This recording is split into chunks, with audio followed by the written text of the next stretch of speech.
उर्दू तज्जिया में सबको खुशामदीद। आज हम एक बहुत ही दिलचस्प किताब पर बात करने वाले हैं, जेफरी फेफर की ताकत के 7 असूल। हम इसमें से कुछ ऐसे खास और अमली असबाक निकालेंगे जिनसे ये समझने में मदद मिले कि भाई काम आखिर करवाए कैसे जाते हैं और अपने कैरियर में आगे कैसे बढ़ा जाता है। तो चलें सीधा असल बात पर आते हैं। अक्सर हमें यही सिखाया जाता है ना कि बस मेहनत करो, अपना काम अच्छे से करो और कामयाबी खुद ब खुद मिल जाएगी। लेकिन क्या कॉर्पोरेट दुनिया में ये मामला वाकई इतना सीधा है? जेफरी फेफर कहते हैं कि नहीं, ये सोच अक्सर लोगों को बहुत पीछे छोड़ देती है। और यहाँ फेफर एक ऐसी बात कहते हैं जो शायद थोड़ी तल्ख लगे लेकिन है बहुत अहम। वो कहते हैं कि ताकत के जो असूल हैं, जो उसकी मैकेनिक्स है, उससे नावाकिफ रहना या उसे जानबूझकर नज़रअंदाज करना, यही किसी के कैरियर की सबसे बड़ी रुकावट बन सकता है। वाकई ये एक ऐसी बात है जो सोचने पर मजबूर करती है। तो सवाल ये है कि आखिर ये ताकत है क्या? देखें, ये कोई मनफी या बुरी चीज़ नहीं है जैसा कि अक्सर समझा जाता है, बल्कि यूँ समझें कि ये एक ज़रूरी टूल है, एक औजार जिसके बगैर ना तो कोई बड़ा असर डाला जा सकता है और ना ही अपने मकासद तक पहुँचा जा सकता है। तो इसे समझना और सही तरीके से इस्तेमाल करना ही असल में कामयाबी की चाबी है।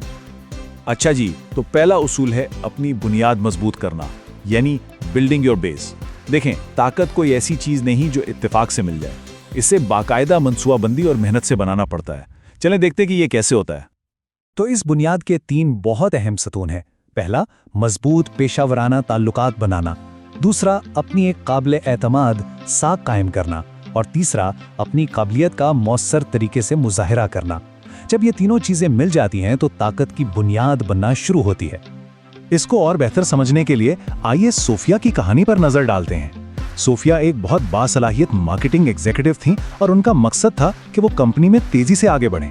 लेकिन उन्हें बहुत जल्दी एहसास हो गया कि सिर्फ टेक्निकल स्किल से काम नहीं चलेगा।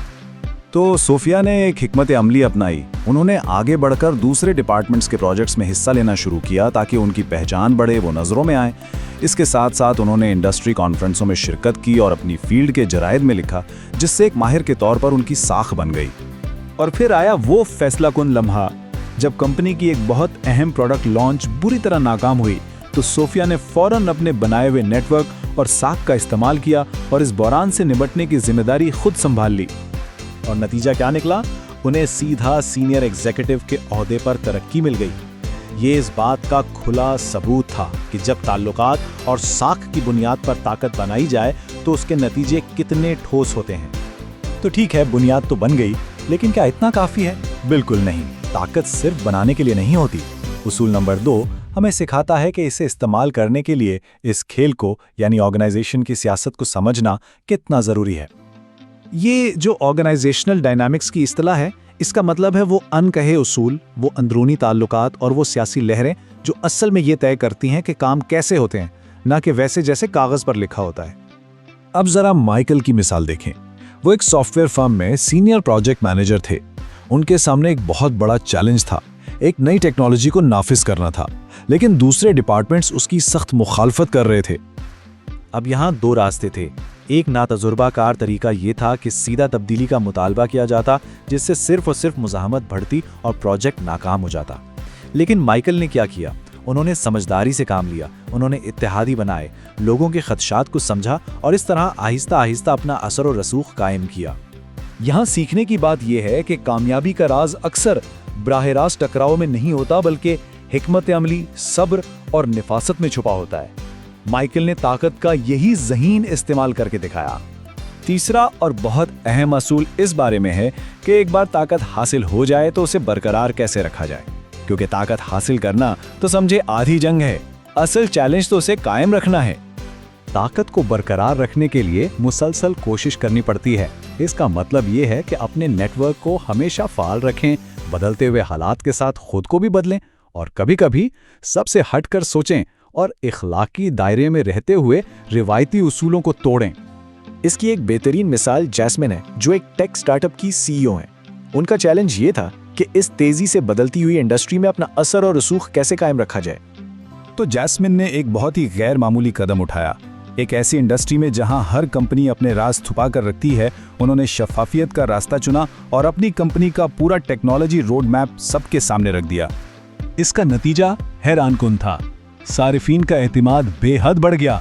और इंडस्ट्री में एक जिद्दत पसंद रहनुमा के तौर पर उनकी साख और भी मजबूत हो गई। उन्होंने एक उसूल तोड़कर अपनी ताकत को मजीद मुस्तहकम कर लिया। तो इन तमाम उसूलों को रोजमर्रा की जिंदगी में कैसे अपनाया जा सकता है? चलें अब कुछ ऐसे अमली इकदामात पर नजर डालते हैं जो वाकई फर्क पैदा कर सकते हैं। रोजमर्रा की जिंदगी में ताकत का खेल कुछ यूं खेला जाता है। हमेशा सियासी तौर पर होशियार रहें, दूसरों के मकासद को समझने की कोशिश करें, अपनी महारतों को मुसलसल बेहतर बनाते रहें और याद रखें कि हिमायत देने से ही हिमायत मिलती है।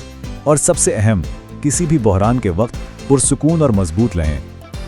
और आखिर में इस अहम सोच को हमेशा जहन में रखें, ताकत को ज़ाती अना की तस्कीन के लिए इस्तेमाल नहीं करना, बल्कि इसे एक ऐसे आले के तौर पर अपनाना है जिससे काबिल कदर मकासद हासिल किए जा सकें और मुआशरे में कोई मुस्बत तब्दीली लाई जा सके।